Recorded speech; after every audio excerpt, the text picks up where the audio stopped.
tout bonjour quand je vois qu'on a vu sur ta l'émission. La parole merci en confiance au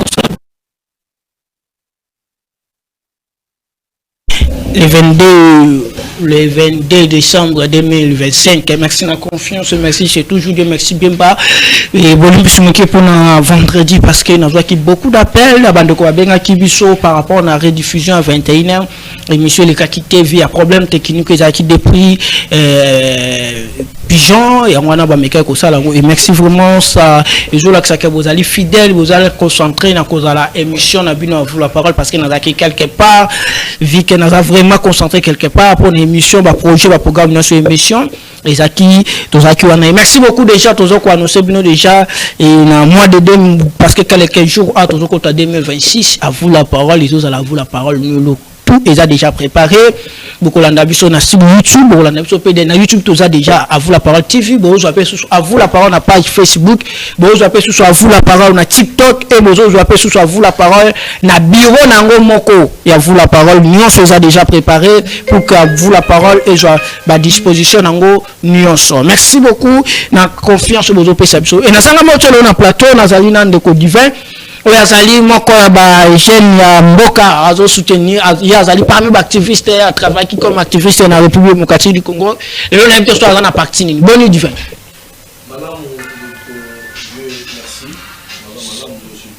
C'est présenté dans la casquette.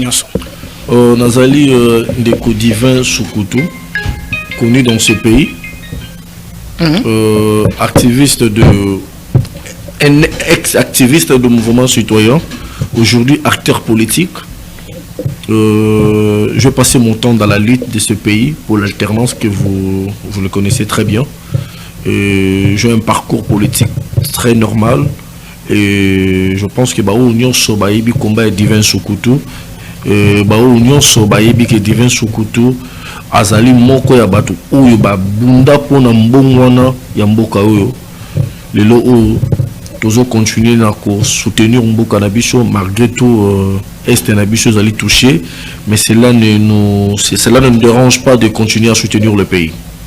Bon, Congo Zotambola Malam Congo Zotambola Malam na ba oba komona mais Congo Zotambola Malam parce que ba Congolais bango moko ba komi ba ennemi ya ekolo ba Congolais Congolais bango moko ba komi ba ennemi ya ekolo pour que bazoko associer na ba ennemi na biso otozo benga ba Rwandais. Tant que Rwanda banda ko menacer mboka oyo lelo ba citoyen congolais ba jouer likanisi ya kendeko sangisa ba effort na bango na ba Rwandais pour ba déstabiliser mboka oyo, mais cela ne va pas se passer parce que mboka oyo balkanisation ko simba kaja ba Congolais ba kozalaka toujours unis comme un seul homme pour que tout bunda ensemble. Nazo sola na yo toujours dans les réseaux sociaux qui dossier ça koyunga na makasi par rapport na confrère na biso journaliste Tibangu azo sala ba révélation par rapport na ba ministre en fonction to ko sola dossier on a vraiment par rapport à l'actualité ezo lié biso pe na dossier à Est de la République démocratique du Congo to ko lobela ba bis o ya ofele au gouverneur de la ville de Kinshasa a tiré à mettre en place parce que l'objet déjà na butu na zona kinda ko retard pour na landela na tala comment babisi ngo za fonctionner na moni ba policier na muntu ko sonde ba mettre en place to ko solango ozali chaîne na ko tuna mo ba mutuna mo ebele ma to ko sola mo ba actualité nyonso na mito banda directement to zolanda ndeko na biso Tibangu journaliste peut-être Batwaye Azali responsable de la chaîne Ocha TV. N'a Simadi merveille Mbote et n'a pas équipe Mobimba Mbote au Bazo Kolanda Biso. Alobi azope sa biso ba révélation. Azope sa biso ba révélation par rapport na dossier la guerre où ça peut se passer. Selon lié c'est un nombre d'informations sur la langue bien Azob Sabiso origine et le quoi ça là qui nanga Asima Mandoki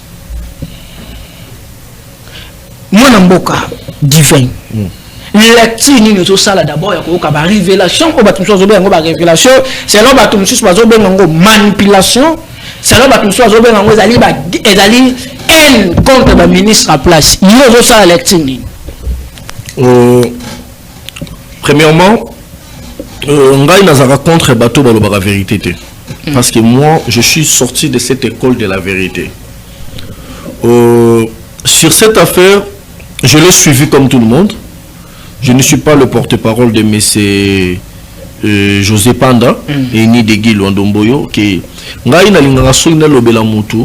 Il faut consulter Moutou pour comprendre le vrai problème. C'est ça être un bon patriote. Okay.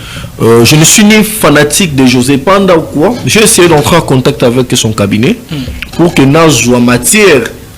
Ce qui est parce que de Konabiso John Chibango. John Chibango, c'est qui encore? Méli Chibango.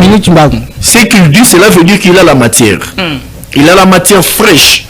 Et il dit des choses avec des précisions. Et les deux corps touchés entre Guy Luando et José Panda, ce sont des ex-collaborateurs de Nanga. Dans les affaires minières. Voyez. Donc, il peut dire des choses vraies ou fausses en tant qu'un citoyen, un citoyen congolais qui a étudié, qui a fait ses études, pour ne pas dire de n'importe quoi, de blabla, je dois être en contact avec l'excellence, monsieur le ministre des Pétentique, José Panda, et le ministre de Relations avec le Parlement qui est Guy Luando. J'ai tenté d'entrer en contact avec le cabinet de Guy Luando qu'on m'informe que Guy Luando n'est pas sur place ici, il est en Europe. Et je vais essayer encore d'aller plus vite, en contact avec Guy Luando pour que nous comprenions les camps. C'est par là que nous avons mais ce qui le bango babimisi vérité que bango de bazaka na complicité na nanga et chef de l'État n'a rien à voir avec ça. Oui, mais moi je vous dis que faire c'est je ne suis pas de l'union sacrée. Non, je ne suis pas de l'union sacrée. Ngai Nazali Tshisekedi, le père et non membre de l'UDPS. Je carne la vision de Tshisekedi. La détermination, c'est parce qu'il nous a dit prenez-vous en charge. J'ai la mission de me prendre en charge, mais non pour être fanatique d'une personne. Alors, mais le président de la République, Félix Antoine Tshisekedi, que je l'ai rencontré plusieurs fois dans ma jeunesse de la lutte, c'est quelqu'un de bonne foi. Et ce n'est pas quelqu'un qui peut mettre en rancune avec ses citoyens. Voilà, Nanga c'est un citoyen congolais. Si aujourd'hui, ma révélation est Obimawana, que Bango Basa va coupable, Bango Nemutu Basalabwe, nous avons une justice. C'est pas pour rien que Ndogonabiso le Bango est endoïqué. Il le dit parce qu'il y a une justice. Il le dit parce qu'il y a un peuple souverain. Oh, on comprendre. Mais pour plus de détails, tant on a matière wana. Il faut nous bien informer pour que nous soyons en étape.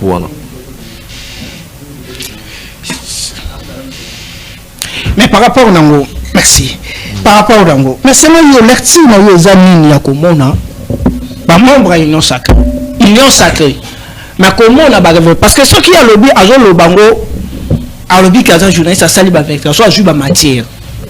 Mais la matière est-ce qu'ils allaient parmi parce que motonio sont derrière au fan dinayo on a passé aux alaki na moto le ceux qui montent na simi mando qui bonne que ça là va faire et que le baté que non parce que bloc bonne ça va faire on tindia kota zamba mais comment on a ministre mususu lié azota azoloba ngala on a continué de cette loba yango divers na za c'est magi na uluka ba dossier na za qui vraiment surchargé surtout na ba téléphone ko benga à tout moment. Et même pas tout chouka les défenseurs azate tout ça dans la recherche je crois lobby to koya na matière ya dossier mais supposons makambo yo Chibango lobby et ça vrai supposons tout supposer quand même réaction ne ko zani je que mon konzambo kazali entouré na bateau balingi était ou bien zali nini. Et c'est ça le long de Dieu au retour dans la question si mon konzambo kaza entouré na bateau balingi ou pas. C'est connu de tous. Le président est mal entouré. C'est connu de tous. Notre union soyez bien que le président Félix Antoine Tshisekedi est mal entouré. Bah, on se base dans l'entourage à président de la République qui ne sont pas de bonnes personnes. Si nous avons de bonnes personnes, de bons collaborateurs de chefs de l'État, nous pouvons en avoir que 5. 5 Que 5. Mais toi, tu n'as jamais suivi lui-même le chef de l'État à Loba Kiango, na campagne autre, FRDC. Il a félicité que quelques ministres à la salle. Il a dit que les gens qui m'accompagnent, voilà, c'est celle-ci, celle-ci, celle-ci. C'est fini. Il n'a jamais cité plus de 27 ministres. Il y a un autre homme qui est en train merci. Il y a le chef qui reconnaître le nombre de bateaux à soutenir la campagne. Comment tu vas dans le plateau reconnaître que le président est mal entouré? Si aujourd'hui la République a beaucoup de problèmes, parce qu'il y a des infiltrations dans ces pays. Il y a des gens qui sont de bonne foi et les gens qui ne sont pas de bonne foi. Si aujourd'hui les choses traînent parce qu'il y a des gens qui ne disent pas la vérité au chef de l'État, si le chef de l'État est salué, c'est à cause de ces gens-là. Mais moi je regrette aujourd'hui, nous sommes loin de cette pouvoir. Nous on ne gère pas. Mais vous, nous on ne gère pas. Comme activiste. Je suis ni mandataire, je suis ni député, je suis ni de cette mouvance. Je n'ai occupé poste de mon côté. Mais comment il fallait que il y a une gestion à reste public. Il partage à poste où il y a gâteau. Mais connaissance je peux contribuer à la gestion. Grâce à continuer la connaissance. Elle est qui grâce Coutinho? C'est une parvenue dans la lutte. Non. Écoutez, ne m'amène pas dans ce point-là. Ne m'amène pas dans ce point-là parce que je le dis aux Congolais qui me suivent. Bah informer Madame Grace Coutinho à son niveau politique dans la tête. Dans le but, bah informer dans Madame Grace Coutinho que je n'ai pas de problème avec cette femme, mais à un niveau politique. Mon président félicité à niveau politique n'a pas été. J'ai l'expérience politique plus que même le ministre Belé basé dans le gouvernement. J'ai l'expérience politique plus que le ministre Belé basé dans le gouvernement. Il faut demander à Baatu Lukwebo. Il faut demander au ministre scientifique, affaires scientifiques. Profession ministre il y a profession scientifique ou quoi recherche scientifique mais c'est Marc qui là il faut voir tout Basile ex-ministre intérieur oui ex-ministre intérieur tout le monde Elvis Bolungu tout le monde David Mokeba tout le monde Madame Ophilia ce sont des gens qui ont la bunda na bango honorable. Mon plaisir Boloko, qui est à l'Assemblée provinciale que je salue mon ami. Excellence, monsieur le ministre Patricia Gongo, qui est le ministre de la Santé provinciale. Docteur Jean-Denis Lianza, qui est le directeur du cabinet et ministre de la Santé provinciale. Bazaba collègue au Mana Bundana Bango. Grâce Coutinho, parce que vous ne comprenez pas Félix Antoine Tshisekedi. Comme les gens qui choisissent d'ailleurs pour Madame Coutinho, qui vision d'ailleurs, projet d'ailleurs, Grâce Coutinho n'est pas une politique. Mais Grâce Coutinho a une politique. Grâce Coutinho a une politique. C'est la grâce divine qui est ça veut dire pour qu'il y a comme un ministre. Mais maintenant comme ministre, qu'est-ce qu'il a fait? Conférence, c'est problème à jeunesse, c'est sa conférence. Quelle conférence que vous prenez une personne qui est connue à la famille présidentielle, c'est garçon Massamba, Azali Neve, artiste Fali Poupa, que je salue, Maman Denise Nyakero, autorité, tu es face au chef de l'État, il a l'élégance de parler, il dit des choses qui sont fausses, il dit des choses qu'il est dans la pauvreté. Messieurs, attends, je te dis un truc. Je parle, je te dis que moi je suis politique. Chef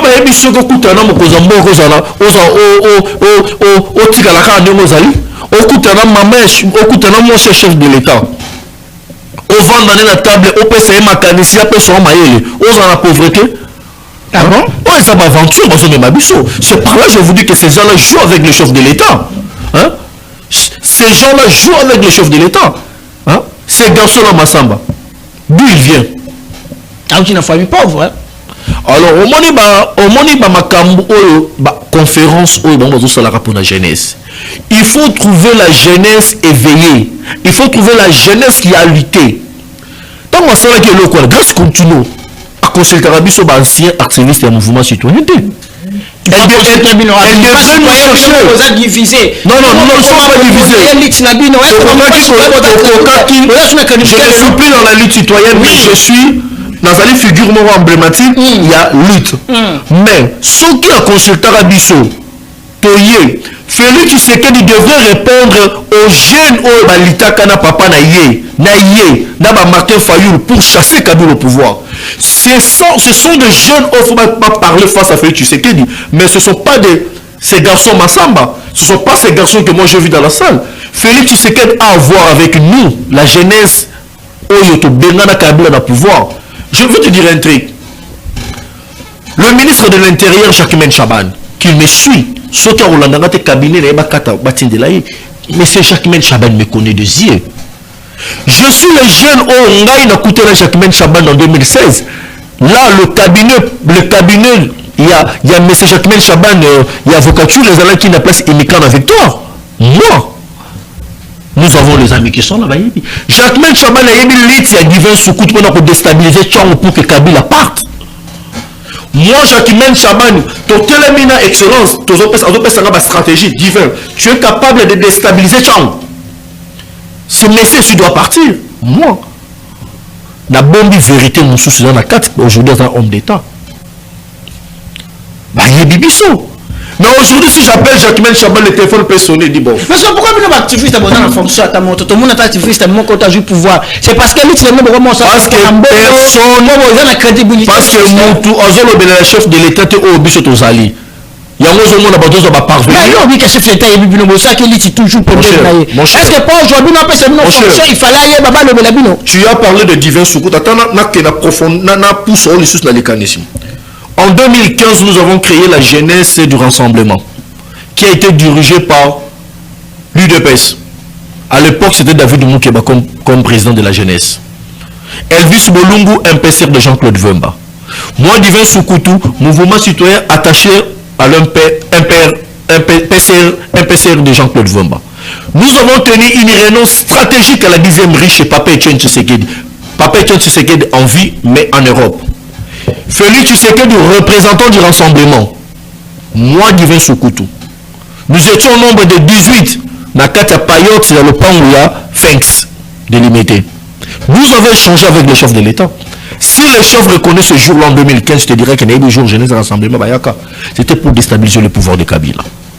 Il faut que le Cameroun, la TV ne peut pas comprendre. Après, on reçoit Divin Soukoutou, au télémissaire la grâce couture. On a 6 mois la politique. On a 6 mois la politique. Il a pas combien de temps? Bon, on la ministre, il faut dans la politique. Tu mettras grâce couture devant Carbone Béni? Oui, parce que grâce à ça, tu mettras grâce couture devant Gloria. Ça va, c'est vrai. Marie-Joël. Napesi Bénédicte Bilenge.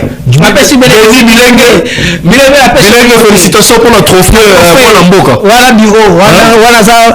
C'est-à-dire qu'on consulte à tout moment. Merci beaucoup. Il ne faut pas pour tromper le peuple congolais.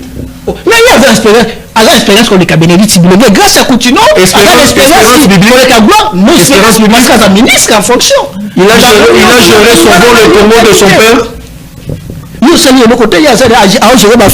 Il n'a rien fait. Ah bon? Échec. Échec? Oui. Ah, Congo, moi, mais par rapport à... Tant que grâce Coutinho, cabinet n'a été fait Mukabato Babunda pour l'alternance. Parce qu'il y a des jeunes où le président de la République doit récompenser. C'est pas que ce soit si Floribert Anzoulou du ministère, c'est qu'il va récompenser jeunesse. Non. Nous souffrons, les jeunes sont là. Les jeunes de la société civile, les amis sont là.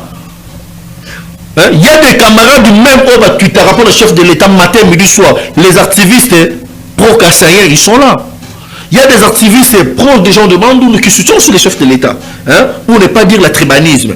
Mais, qui parle de si le président de la République qui peut même ancien footballeur à Léopard, à son nom à Bango, à son président Bakado. C'est vrai que on a période d'état de guerre. Et c'est vrai que les activistes, le lendemain, qui vont paralyser Kabila en fonction, c'est qu'il fallait travailler pour la souveraineté à la République démocratique. Comment tu travailler? Qui dit au chef de l'État qu'il y a une jeunesse qui sont là, qui peuvent... La guerre se joue en deux parties. Il y a la guerre militaire et il y a la guerre de réseaux sociaux. Vous voyez? Mais je te dis, dans nous, les mouvements citoyens, les gens qui sont bien là pour écrire. La plume de beaucoup de gens là dans la société civile sont Simbi, Nanga, Simbi, Rwanda, na guerre numérique. Portez le matin. On ne le sait pas. On le fait, de manière parce que moi je travaille, peut-être, mais il y a les autres qui ne travaillent pas, et les autres qui ne savent pas comment mettre des gigas dans le téléphone pour bombarder. Il y a une jeunesse élitaire. Même ton président peut se grâce Coutinho ministère.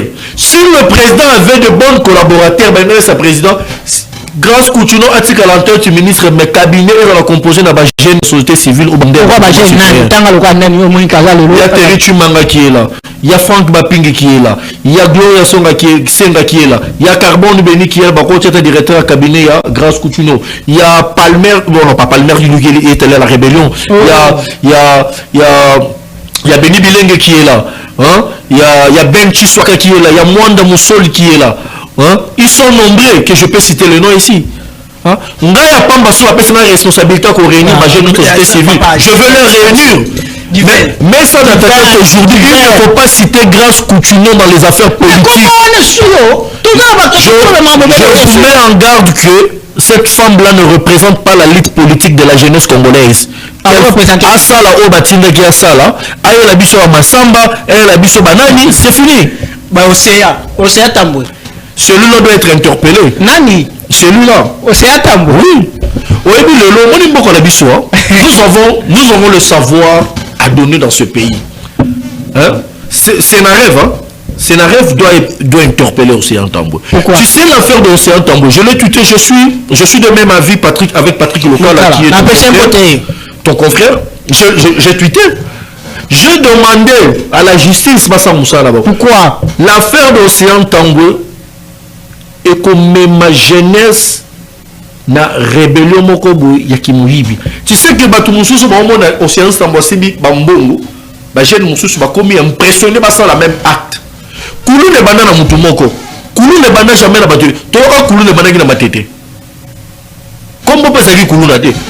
3-4 jeunes basangali basala affrontement bakati machette ba yibi bakei. Ba moni résultat normal. Machine en sali yango. Bumbo sali yango. Imaginez toi aujourd'hui que kulu na yibu na matina Gombe. Mais à l'époque quand nous en grandissant on disait que Gombe ils allaient secteur moko ya bana batambongo et Gombe zo pour bakulu na. Pourquoi? Nous laissons des choses bizarres et ils ont impact.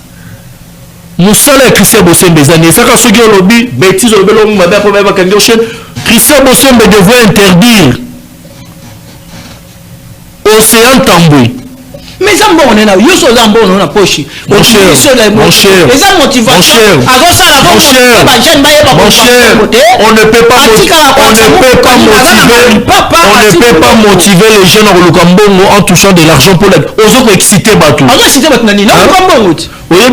Hier je parlais avec une amie, je lui fais savoir mes réseaux sociaux, Sokotali, Toya sexualité. Ils ont banaya 2003, 2004 et à 2015 jusqu'en 2000 ans. Ce qu'on dit pratique sexuelle au banana bazo sala na téléphone, c'est parce que bazo mona makambo jo le kana téléphone. C'est ça. Moi à l'époque à mon église ministère Amen, je présentais des émissions contre la mondialisation de la jeunesse. Aujourd'hui, tout ce qui se voit dans le téléphone, dans la télé, c'est ce que les enfants appliquent. Moi la mususu pe na ndako papa koya na bota mbongo ayibi yango atsongo na saki aluki place moko ke sur les réseaux sociaux ngayo bochafo fona tapaka bango chaque année. Moi na suis bota mbongo papa na za ndako luka mbongo mbongo parce que cet enfant a fait de mêmes actes qu'Océan Tamboué, mais l'argent appartient à son père. Et papa n'a pas osé la 13 € tika mbongo na musala o alela ino na ndako papa sumo azoyate pourquoi moi na ke osala vidéo na mbongo so kambo na ndenga mabeto na ndenga malamu. Nous ne sommes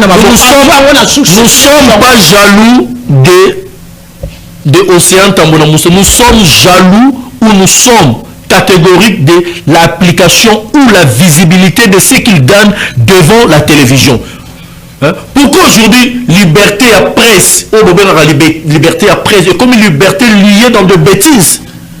C'est parce qu'on nous a mené TikTok, Il y a des journalistes au bazar, ça va faire un TikTok. Dans la Kisayo, moi, on a 12 ans, on a appliqué l'acte sexuel à le téléphone, on a filmé. Ce qui moi, on a à 12 ans. À mon camarade né à 12 ans, on a appliqué l'acte sexuel à téléphone. Que moi, on a pas posé dans la chambre sans le savoir. Nous, les parents, nous sommes là, nous sommes pas là à appliquer en nous. À celle qui a même actuellement, mon a 12 ans, ça là qui? Il y a un monde normal. Hein? Où est Christian Bossembe? Ah, tu vas Bossembe quoi? Hein? Où est Christian Bossembe? Il est prêt à interpeller Modero. Il est prêt à interpeller Mouton Lobby Betty. Mais il doit interpeller cet tambour-là. Océan. Hein? Hein? Océan. Hein? Océan. Il faut la Lukabango. Hein? Dossier Bissi Ophélie. Tout ce qui est dans chité.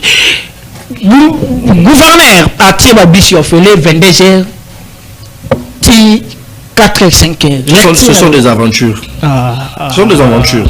Cher ami. Cher ami. Cher ami. Moi je le perds pour avec Daniel Bumba. C'est un citoyen. Ce n'est pas le moment où il y a un retour la biche au fêlé. À Kinshasa, on le sait bien déjà, à partir de 22h à Kinshasa, maintenant sur Balalaka. Toi tu ne le sais pas. La province, il y a ambiance. Mais à partir, l'État congolais, Yemoko a fixé déjà que 22h, pas de sonnerie, pas de mise en sonore dans la terrasse. Alors, nous sommes à la terrasse déjà 21h, 20h30 à 21h, ils se sentent découragés, musique, ils ont acheté des fonds à Nini, fonds à Zunga. Et à Tchèba Biche, on a pour la banane, pour la criminel. Mboko yo. La Kinshasa nous vanda. Parents sont interpellés à moi na déjà dit que 21h aux Alibans n'étaient pas ça nini ba okanga yo. Yona nous te comme on te que non 23h aux Angela. Pensez-vous 21h ou 23h ngai divin sukutu. Faut zo nganda ko fona matala kata ya nini? Ya Transco. Hein? Transco est tikanga mais faut nous monter peu comme attendez moto de nuit. Hein? Un moto comme ça, tu libre à porter, il en a un d'accord. Comme ça, ce sont des aventures, ce sont des conneries, purement conneries. Le pays souffre d'un problème de transport. Le pays souffre d'un problème d'état mode. Moto, à tout ça, arrêt des bis, à Télémissi, moto n'a rond-point victoire Mobimba. Bangwana Batérémi, bâti arrêt en mode sanctionnement. Comment le gouverneur de la ville est incapable de prendre des disciplines? De fortes, je peux dire quoi, des sanctions contre ces gens de motards, mais il essaie à nous faire la nuit des bis de nuit. Qui nous met la discipline de la journée? Qui nous met la discipline de la journée? Bumba a échoué. Hein? Comment la ville de Kinshasa... Attends, je te dis un truc. Moi, aujourd'hui, si je deviens ministre de l'Intérieur provincial, la ville de Kinshasa a un problème très sérieux. C'est quoi? Nous avons d'abord, premièrement, manque de cours à la citoyenneté. Qui est un citoyen? Na Kinshasa, comment nous na Kinshasa de côté à bar 7h juste à la bar, 19h. Est-ce que Bumba est bien rodé? Hassan. Mais ce qui a qui n'a pas réflexion local en divin. Je dois interdire d'abord Ngaï. N'a pas interdire terrasse pendant la journée. Terrasse fait fumama à 15h. C'est ça l'autorité de l'État. L'homme de l'État doit être autoritaire. Quand je dis dans ma ville, je ne veux pas que les terrasses fonctionnent de 7h du matin à 15h. Que 17h à 21h, stop.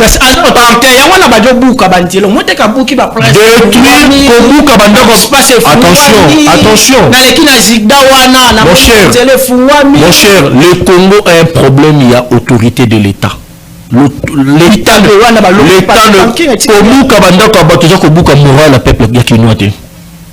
aujourd'hui, la ville de Kinshasa est peuplée. Tout le monde veut venir à Kinshasa. Mais Kinshasa, ils ont un code de bonne conduite. Kinshasa, et nous-mêmes, les Kinois, nous ne sommes pas disciplinés. Hein? Vous comprenez la chose? J'ai une différence. Papa, tata, maman, vous avez un papa, n'a pas beaucoup. J'ai la différence. Ceux qui ont embouteillage dans Nzela, les policiers, ils échouent. Mais si vous avez dit que Chikata, ça va aller. Téléphone. Chikata, les policiers, mais pourquoi chauffeur a Chikata, les policiers? Parce que les policiers, à comme Mouninga, il y a civil. Policiers, ils ont civil qui est Moninga, il y a tellement de Nzela boy. Nazata la 10 fois de Nanda Goudon. Ceux qui n'ont pas de ça, la main qui donne en français, on nous dit c'est la main qui. Non, c'est la main qui domine. Est-ce que pensez-vous que chauffeur à moto, chauffeur à DCT, tu as un policier dans Bokao? Le jour où les autorités vont sa policier qui le policier de ce pays, Yambo Kanabiso, baza pas professionnel uniquement pour la garde, base à la garde des ministres. Tu vas les voir. Ils sont là. Pour pas faire passer dans Zela. Par là, ça Moussala. Mais PC Moussala et Zela sont au Salango. Au Salango. Pourquoi ils ont mis noir na bloc on so bumba zo sala. Selon yo, tant nga tambo la mumoko. Oh yo mon que no bilembo ya bumba de quoi comme gouverneur. Ezani. Pour que bumba. C'est dans le pour que bumba. Si tu l'as eu bilembo moko ya bumba de quoi comme ya ville na côté positif.